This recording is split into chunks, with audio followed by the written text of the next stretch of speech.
What was I talking about? The loss of these panels here.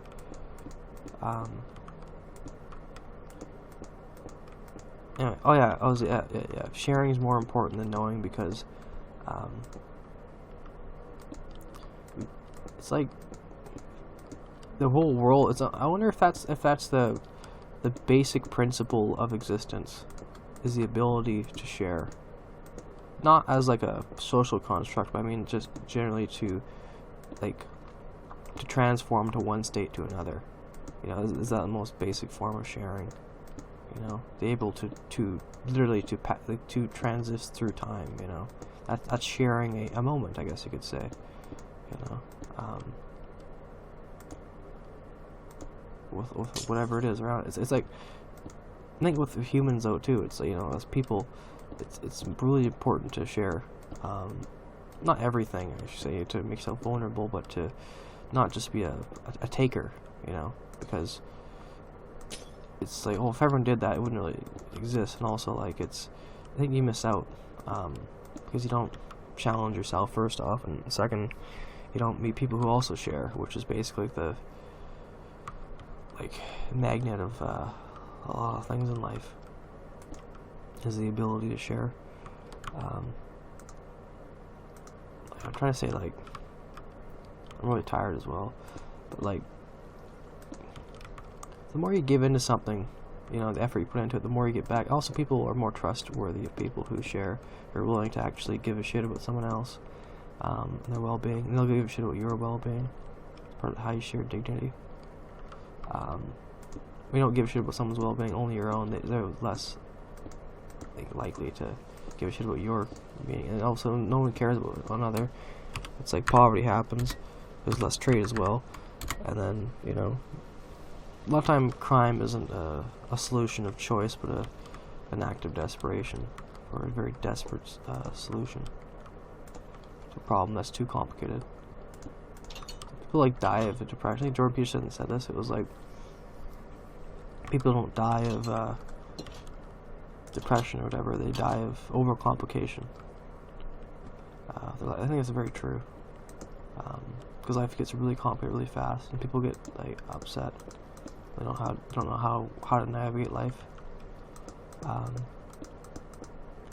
feel like wherever they go doesn't work, and I feel like, you know, ending it's a good solution, because it's like a perceivable you know, it's actually makes logic out of the chaos, I guess, or some form of that. You know, it's usually a cry for help usually, but hopefully. But that's dark.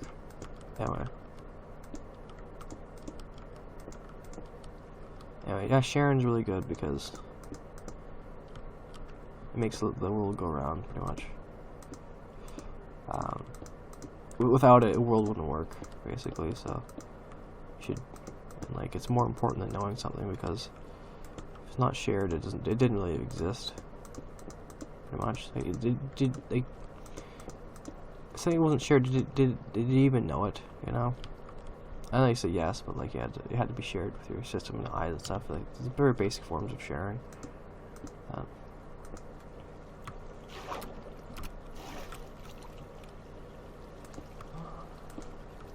Anyway, kind of rambling on here. Well, not extremely, but enough to be unproductive.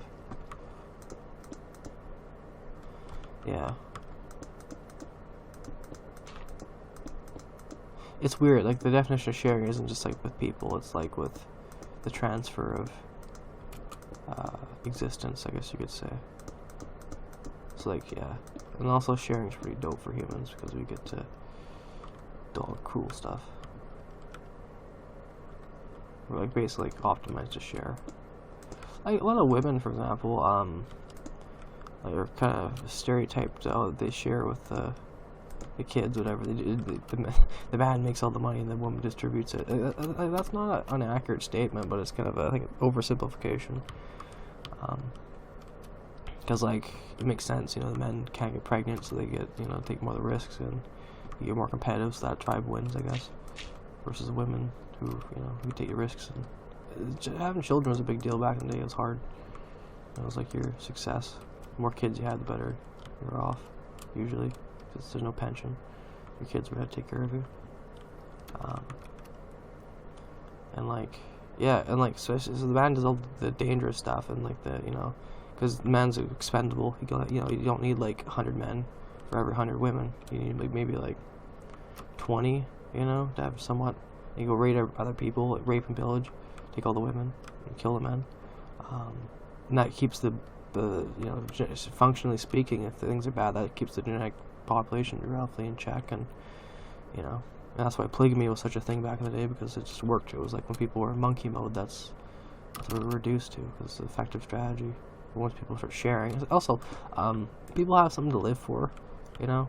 People don't go to crime as much. You know, it's like crime isn't a hobby. You know what I'm saying? It's a desperate solution to a problem that's overcomplicating them. So people have something to actually give a shit about. Like, you know, they don't fight. Usually people fight for things that they don't have, that they want. And, you know, people have. It's like, it's hard to be mad when you have everything in the world and life is good. You know what I'm saying? So, and also success cures everything. So, you know, something's really bad, you just be a Chad and just be really successful, or just force success, or whatever. It's a very good leadership skill as well, because, you know, because people like you and stuff, and things get along. There we go. Old naval base, more or less. I should probably wall this in. Put like a wall here. I guess I could like go across.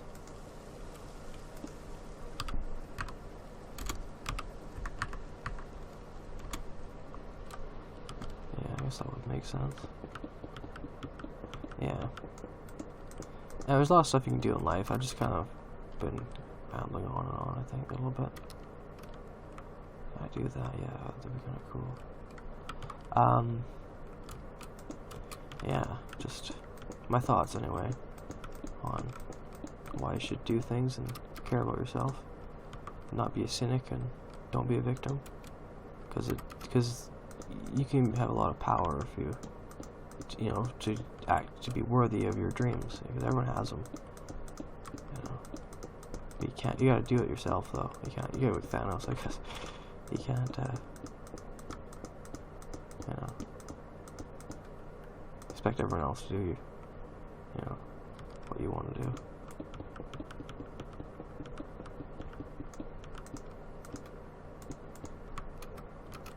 Yeah, where are we at here? Okay, one more.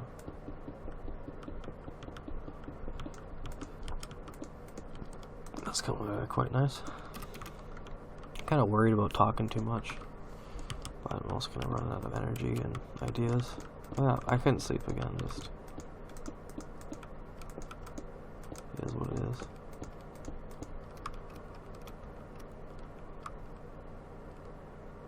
Try to get this like somewhat functional.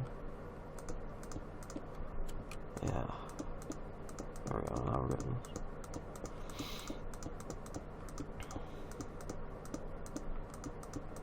The biggest limiting thing is that people don't have enough time to live, especially women now, because they want a career, kids, and you don't have the state, whatever the success or the global humility to make the 6 basic things automated, you know, or very close to it, so that it's like a perpetual stability machine. The government's supposed to be like a perpetual stability machine. Maybe that's why Trump got ousted, because he wasn't doing the stability for the big companies actually run the company, the corporation.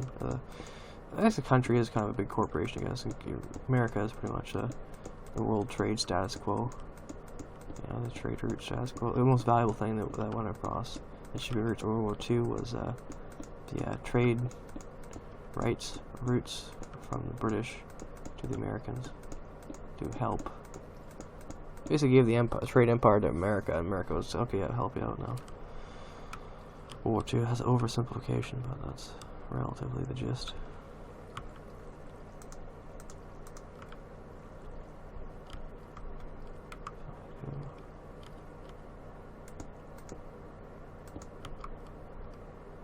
Do this.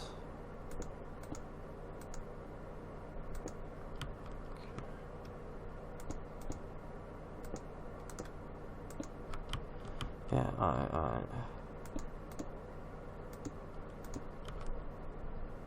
so I have a general, like, you know, style of doing things. Also, when you're consistent with yourself, you can kind of build your own little styles and whatnot. You're not somebody else. That's why, like, singing, I think, people, you know, who're successful make their own songs. People like listen to unique stuff because they don't like listen to copies. And it's also kind of creatively incest or bad to just to go backwards and not actually try to do forwards.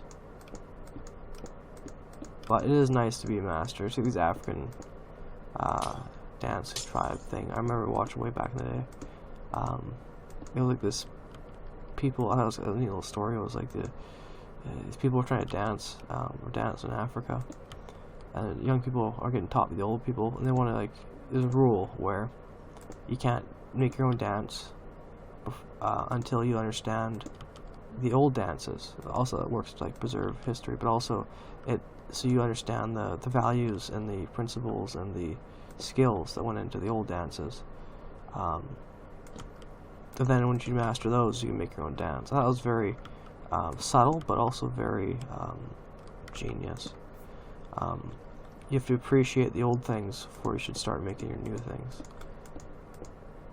Because also from that, your new things will be better, because you'll have all the strength of the ancestors, more or less, or a big chunk of it. And then also the life can continue stronger as well, because there's nothing lost, right? There's not a regression. And I think it's also a tradition of a what do you call it? It's like an oral history tradition thing, where you have storytelling that preserves all the history. I guess perhaps one of those things, like a vocational history preservation,